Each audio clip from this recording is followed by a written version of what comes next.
Keinginan Wang Lin untuk kembali selama 400 tahun akhirnya tercapai. Lewat altar teleportasi, Wang Lin berhasil pindah dari Laut Setan ke negara Zhao. Dalam 400 tahun ini, negara Zhao dikuasai oleh seseorang yang bernama Punanzi dari Sekte Xuandao. Punanzi ini ada di tahap akhir puncak Nas Chancel. Selain Sekte Xuandao, keluarga Teng bisa dikatakan menjadi yang terkuat kedua. Teng Huayuan juga ada di tahap akhir Nas Chancel. Nah, Punanzi dan Teng Huayuan ini menjadi keluarga setelah menikahkan anak-anak mereka. Xin beralih ke kediaman keluarga Teng. Di istana megahnya Teng Huayuan masih seringkali melihat tablet anaknya yang bernama Teng Li. Jika saja Teng Li tidak terbunuh oleh Wang Lin, mungkin ia sudah mencapai ranah Nas Chancel.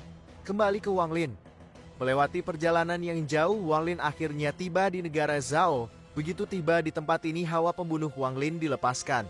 Wang Lin kemudian berkata, "Ayah, ibu, anakmu telah kembali. Kali ini aku akan membuat aliran darah di negara Zhao." Wang Lin tiba di pegunungan Hangyue dan setelah itu Wang Lin segera kembali ke desa tempat kelahirannya. Wang Lin sampai pada rumah peninggalan orang tuanya. Wang Lin berjalan ke rumah, membuka pintu, dan melangkah masuk. Ada tablet dengan nama orang tuanya di rumah itu. Wang Lin membakar dupa untuk kedua orang tuanya. Kemudian ada orang yang baru tiba di rumah Wang Lin, seorang laki-laki dan seorang perempuan. Wanita itu masuk ke rumah dan menyalakan dupa untuk kedua orang tua Wang Lin, tapi di sana sudah ada dupa yang lebih dulu menyala. Wanita itu segera melihat ke samping dan memperdapati Wang Lin ada di sana. Aura Wang Lin sangat kuat hingga terasa oleh wanita ini, jadi ia tidak berani ceroboh di depan Wang Lin. Karena wanita ini berdoa untuk kedua orang tuanya, Wang Lin menanyakan dari keturunan siapa wanita itu. Rupanya wanita ini berasal dari keturunan paman keempat Wang Lin, yang bernama Tian Tu. Wang Lin lalu memeriksa keadaan wanita tersebut dan menyadari kalau ada energi yin yang tersimpan di tubuh wanita itu.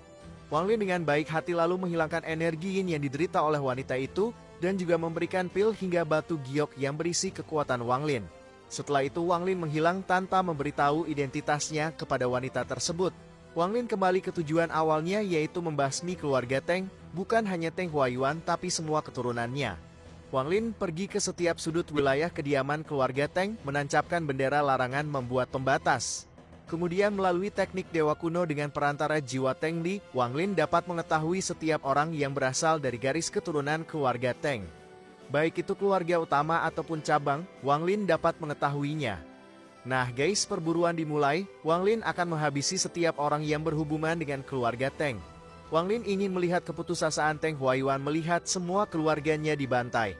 Ini aja dulu, terima kasih sudah menonton dan sampai jumpa.